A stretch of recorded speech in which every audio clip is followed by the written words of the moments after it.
Première leçon, on va voir l'interface de l'onglet Color. Donc là, on est dans DaVinci Resolve. Maintenant, tu sais, au début, DaVinci, ça a commencé, c'était en échelle de montage, enfin d'étalonnage, et après, c'est devenu montage. Maintenant, ça fait des effets, du traitement audio, etc. Dans cette formation, tu as vu, j'essaie de t'apprendre un maximum de choses, mais honnêtement, on pourrait passer à peu près une année entière et on n'aurait toujours pas tout appris ce qu'il faut apprendre. Donc, dans cette leçon-là, on va voir les basiques, les outils, l'interface, pour que tu puisses commencer à te repérer et après suivre les autres leçons en étant plus serein et en comprenant un petit peu ce que tu es en train de faire. Donc voilà, c'est parti, on regarde l'interface. Dans cette leçon, on va voir la partie Color, on va voir la partie interface de l'onglet Color dans DaVinci Resolve. Pour faire ça, j'ai chargé 2-3 petits rushs. Donc là, j'ai un rush en RAW Cinema DNG qui vient de la Blackmagic 4K Pocket, etc., etc., qui a un nom à rallonge. Ici, ça vient de l'Ursa Mini, ou je ne sais plus laquelle, mais c'est de l'Apple ProRes, quoi qu'il en soit.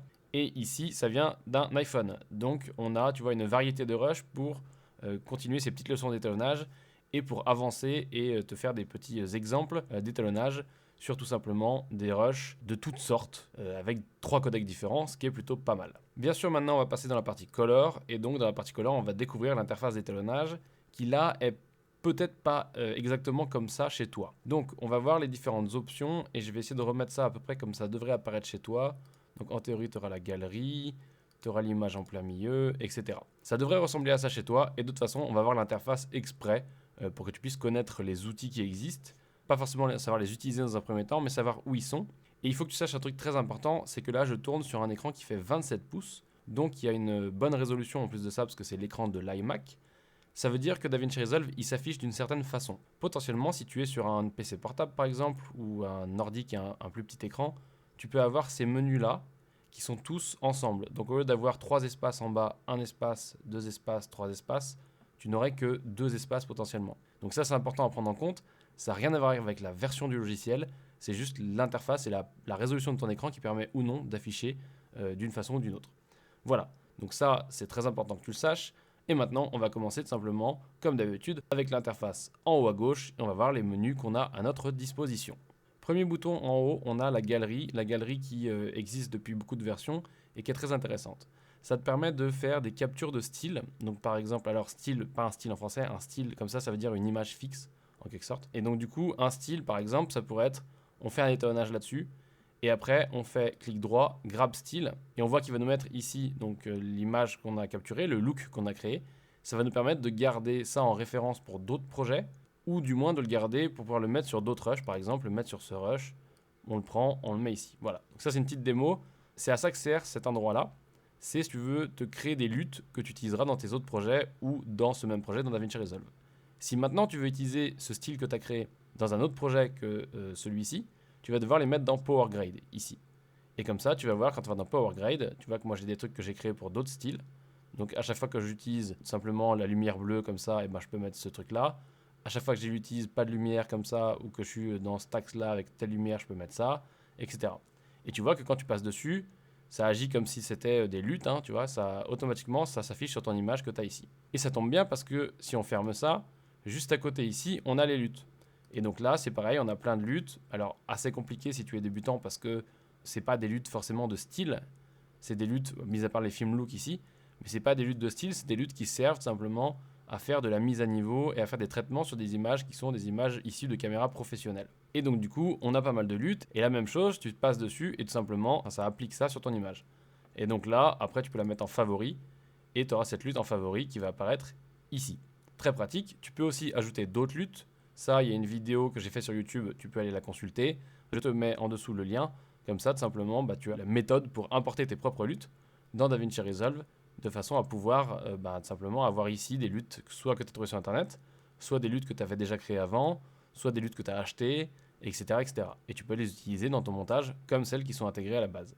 Bien sûr, ici, on a tous les réglages que tu connais, hein, on va pas voir ça encore des milliards de fois. L'avantage maintenant avec cette version de DaVinci, c'est que tu as un aperçu en temps réel, ce qui est très pratique. Tu peux aussi mettre les luttes comme ça, ce qui est moins pratique parce que tu n'as pas l'aperçu, mais ça te permet de voir si tu sais ce que tu cherches, bim, directement, tu as les infos. Ça te permet aussi de trouver le fichier où il est rangé, tu vois, avec ce petit chemin pour aller toi-même ranger des luttes si toutefois tu veux le faire à la main. Donc voilà, c'est très intéressant. Tu peux aussi chercher les luttes. Et là, tu as des options, notamment désactiver le live preview. Donc si on passe comme ça, et là on n'a plus de live preview, ça peut être pratique des fois, parce que tout le monde n'aime pas forcément cette fonction. On le réactive. Et ici, Change Power Grade Path, ça c'est intéressant parce que ça te permet de dire, moi je veux que mes styles qu'on a vus dans Galerie ici, ils soient archivés par exemple sur ma Dropbox ou ailleurs. Comme ça, si ton ordi claque, tu perds pas par exemple ces choses-là. Donc ça c'est intéressant parce que ça fait partie, si tu veux, de cette catégorie avec les presets, avec tes presets clavier, avec tout ça. Et c'est important de pouvoir les mettre où tu as envie. Maintenant qu'on a vu les luttes, on va ranger les luttes. Ici, bien sûr, on a le Media Pool que tu connais très bien parce qu'il est dans toutes les autres interfaces de DaVinci Resolve. Hein, donc Media, Edit, il est partout. Donc ça, bon voilà, c'est pas d'innovation. Ensuite, ici, on a la timeline. Donc ça, c'est une reproduction simplifiée de ta timeline image. Tu peux voir quand je la désactive, on ne voit plus. Et tu peux voir que ici, si je sélectionne ce plan, ça m'emmène à ce plan, et etc. etc.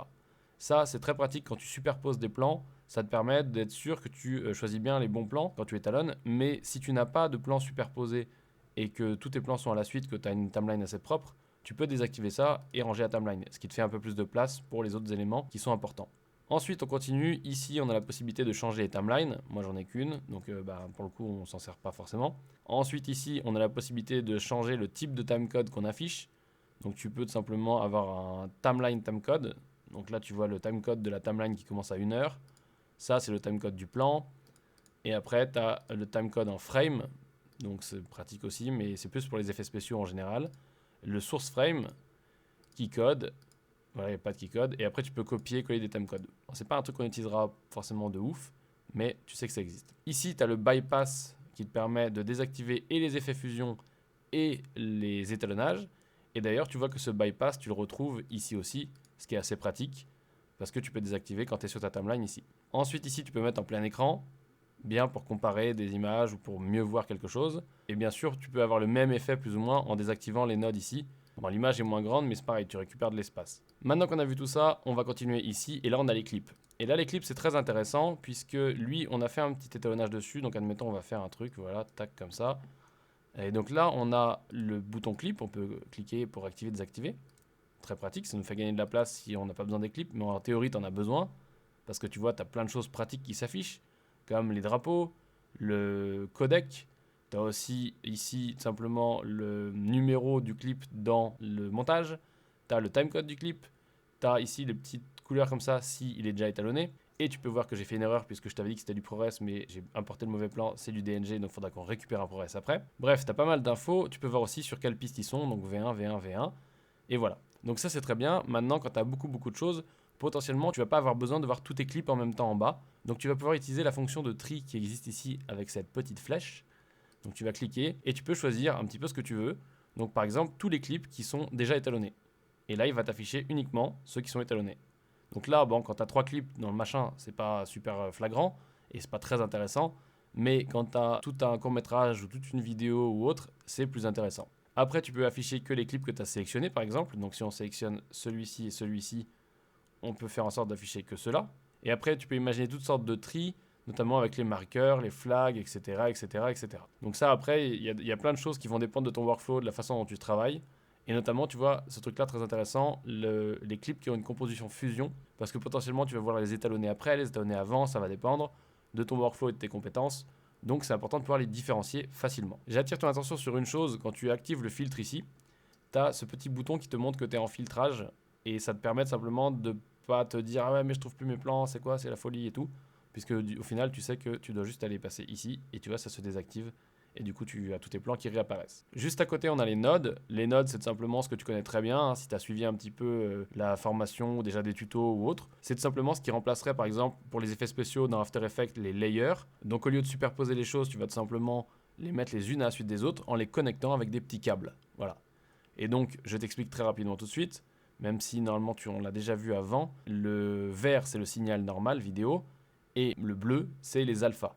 Donc c'est ce qui te permet de faire un trou dans une image avec les outils qu'on voit ici et qu'on verra plus tard en détail. Ensuite on continue, on a les OpenFX, là tu connais pareil, et on a Lightbox qui est très intéressant, qui nous permet de voir tous nos plans pour pouvoir les comparer et donc nous donner une idée de où on en est dans notre étalonnage, etc., etc. Donc voilà, tu peux grossir et voir l'étalonnage de tous tes plans.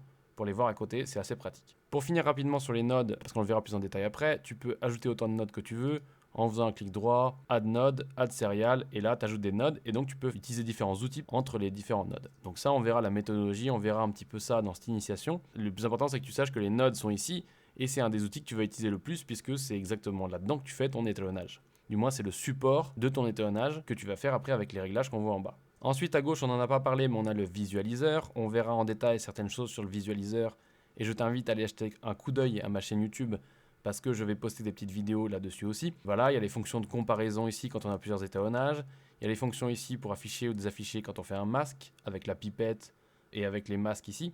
Ça, pareil, on va le voir dans des leçons, et c'est déjà disponible dans certaines leçons bonus, notamment de mise en pratique. Ensuite, ici, tu as tout simplement les affichages.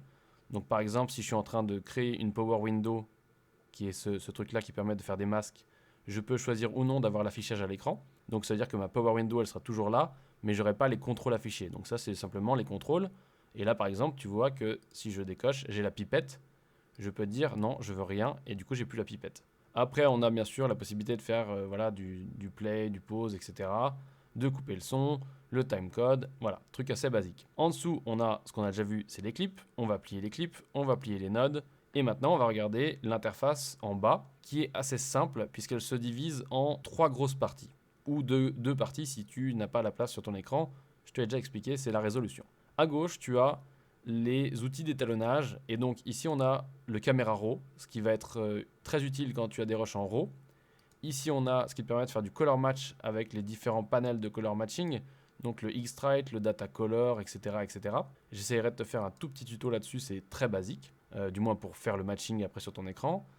Ici, on a les color wheels qui ont plusieurs réglages. On le voit ici, il y a plusieurs types de color wheels qui font des choses différentes, mais globalement, ça va te permettre de faire la même chose, c'est-à-dire retoucher la luminance et la chrominance, donc la lumière et la couleur, en termes païens.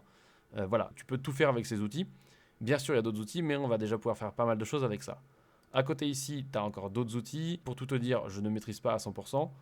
Et ici, tu as encore d'autres outils qui sont les motion effects, donc pour faire des traitements sur l'image.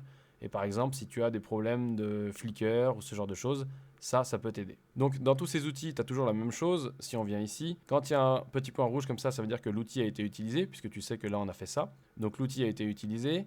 Et ici, tu as toujours des menus qui sont les mêmes menus que ici en théorie. Ça peut être amené à changer parce que DaVinci évolue vraiment vite. Mais globalement, voilà, c'est comme ça que ça fonctionne. En dessous, tu as encore des petits réglages. Et là, tu as 2 pages de réglages. Bien sûr, on verra ça plus en détail quand on manipulera un peu plus. Et ici, on a un truc très important, c'est on peut tout remettre à zéro, ou alors remettre à zéro un seul réglage. Ce qui est très pratique parce que si tu fais ça, que tu fais ça et que tu passes du temps à faire ton étalonnage, tu veux remettre que ça à zéro, et ben tu cliques ici et tu remets que celui-là à zéro. Voilà.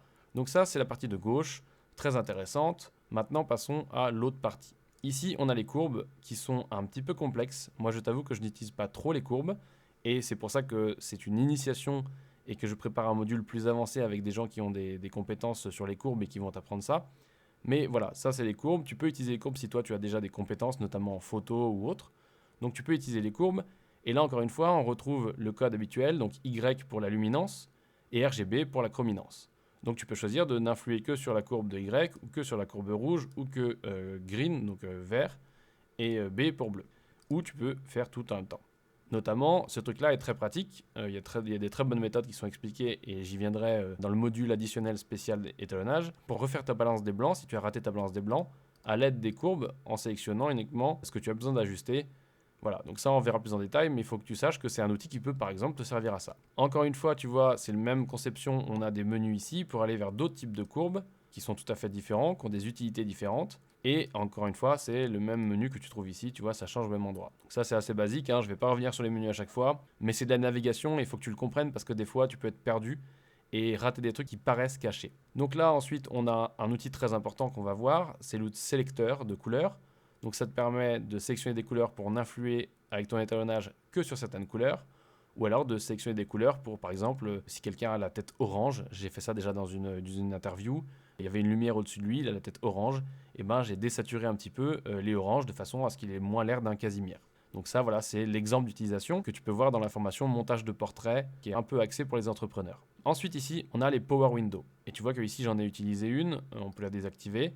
Donc là, Power Windows, ça te permet de faire des trucs énormissimes. C'est extrêmement bien, super pratique. Tu vas le voir dans d'autres moments dans la formation et je ferai une leçon exprès dessus parce que c'est un outil qui est magique et il faut que tu saches que toutes les Power Windows que tu crées comme ça, qui vont te permettre de faire des masques, qui vont te permettre de rendre une zone plus claire ou de limiter ton étalonnage à une certaine zone, tu peux les traquer. Donc si tu veux mettre ça sur la tête de quelqu'un et le traquer, tu vas devoir passer dans la fenêtre suivante ici qui te permet de faire du tracking et de la stabilisation. Donc là, on est en stabilisation. Il y a une leçon d'ailleurs sur la stabilisation dans un des modules additionnels, je ne sais plus lequel. Mais ici, voilà, on a le tracker. Et là, le tracker, il te permet de traquer ça. Et c'est l'un des meilleurs trackers de fou du marché. Donc c'est vraiment génial. Donc voilà, bien sûr, encore, tu as les outils ici. Donc tu as la stabilisation, le tracker, etc. On verra ça plus en détail au moment venu. On va désactiver ce Power Window parce que c'est quand même assez bizarre. Voilà. Ici, on a des réglages qui nous permettent d'influer pareil sur l'image. Donc là, c'est pour faire du blur. On a pour faire plus sharp une image. Et pour faire mist, bon ça je t'avoue que je n'ai jamais utilisé. Peu importe, ces choses-là, il faut bien que tu comprennes une chose, c'est que rendre une image plus floue, bon c'est possible même avec les OpenFX. Par contre, rendre une image plus sharp, donc plus nette, ça va toujours te coûter cher. C'est-à-dire que par exemple, si tu fais ça sur un visage, en fait ce que ça fait, ce que l'outil fait en quelque sorte, c'est augmenter les contrastes. Et donc du coup, c'est pas forcément le bon outil. Donc je te parle de ça, mais je veux pas que tu penses avoir découvert le truc extraordinaire. Ici, c'est ce qui te permet de vérifier quand tu as fait un key, donc quand tu fais un fond vert, ou alors quand tu fais une sélection avec la pipette, c'est le même concept, hein, même si c'est pas un fond vert. Donc ça te permet de vérifier ton alpha et de régler un peu mieux ton alpha. À côté ici, on a les sizing. Donc si on veut faire par exemple un zoom dans ce plan, là on n'est pas dans la partie montage, mais on peut faire un zoom ici, très pratique. Et ici pareil, on a plein d'autres choses. Donc là c'est l'edit sizing. Après on a l'input sizing, l'output sizing, le node sizing et reference sizing. Je ferai une toute petite leçon sur la différence entre ceux-là et je te ferai des exemples. Mais honnêtement, tu peux trouver la solution de toi-même en testant. En gros, input par exemple, ça veut dire que avant quoi que ce soit, ton rush il va être affecté par ces réglages-là. Output, ça veut dire que ce zoom-là, il va intervenir en dernier. Voilà, c'est un des exemples. Il faut que tu vois la chaîne de production avec les rushs avant DaVinci, les rushs dans DaVinci, les rushs qui sortent de DaVinci. Et c'est dans ces contextes-là que doivent être compris input et output dans DaVinci. Ensuite, ici, on a de la 3D, mais on ne peut pas y cliquer puisqu'on n'a pas de rush 3D, donc ça ne va pas nous concerner. Pour finir ici, on a les keyframes qui permettent d'animer des fenêtres, par exemple. Ici, on va le voir aussi dans d'autres endroits de la formation. Et ici, on a les parades et autres vectorscopes, histogrammes, etc., qui sont des outils d'étalonnage extrêmement importants qui te permettent simplement de travailler avec une image étalonnée non pas à l'œil ou non pas avec ton écran le plus cher que tu as trouvé sur internet, où tu seras sûr qu'elle sera au moins dans les normes, ou alors tu peux lire ton signal vidéo plutôt que de lire ton image avec tes yeux et toute la fiabilité que ça n'a pas, tu vois. Parce que vraiment, l'élément le plus fiable aujourd'hui, là, pour faire de l'étonnage maintenant, tout de suite, c'est d'apprendre à lire ça, plutôt que de dire, ok, là, je trouve que l'image, elle est trop ci, elle est trop ça. Tes yeux, ils doivent fonctionner en parallèle avec ta connaissance de cet outil, que je vais t'expliquer un petit peu. Et ça, je suis en train de faire une formation très théorique sur les bases de l'étonnage qui ne sera pas forcément que sur DaVinci, et tu pourras apprendre toutes ces choses-là. Et pour finir, une dernière chose à voir, ici on a les métadatas qui peuvent être très pratiques quand tu es en train de regarder par exemple si un clip il est en RAW ou autre. Tu vois, ici on voit le codec. Bref, c'est des métadatas très pratiques pour simplement voilà, tout ce que tu as à faire. Maintenant, d'habitude ils sont en haut, ici à droite en montage ou autre, mais là ils sont ici. J'imagine que c'était comme ça avant, donc ils l'ont laissé comme ça et c'est très bien.